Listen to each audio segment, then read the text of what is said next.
তো hello everyone, তোমাদের জন্য আজকে এমন একটি ভিডিও নিয়ে এসেছি যেটি অনেক হেল্পফুল একটি ভিডিও। তো এই ভিডিওতে শিখতে পারবা তোমাদের ফোনে যে কোনো ভিডিও দেখতে গেলে অ্যাডগুলো আসে বা রেমিনিতে ফটো এডিট করার সময় যে অ্যাডগুলো আসে সেগুলো কীভাবে বন্ধ করবা এই ভিডিওতে বিস্তারিত দেখাবো। তো এই ইউটিউব চ্যানেলটি আমি নতুন খুলেছি, তো তোমরা সবাই সাপোর্ট করবা। আমি কিভাবে এই সমস্যাটি সমাধান করি, কিভাবে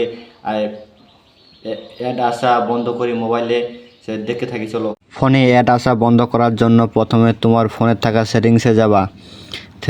সেটিংসে ঢোকার পরে সেটিংস এখানে সার্চ অপশনে গিয়া লিখবা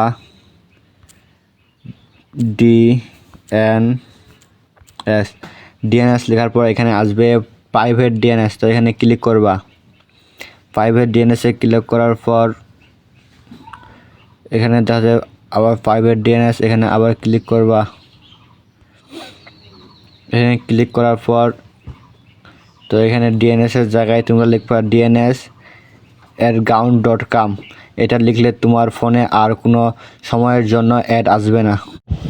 এই ভিডিওতে আমি 5 মিলিয়ন ভিউ দেখতে চাই। তো দেখা হচ্ছে অন্য কোনো ভিডিওতে। তো এই ভিডিওটি দেখে যদি তোমরা একটু উপকৃত হও তাহলে আমার এই নতুন চ্যানেলটি সাবস্ক্রাইব করে পাশে থাকবেন। ধন্যবাদ সবাইকে।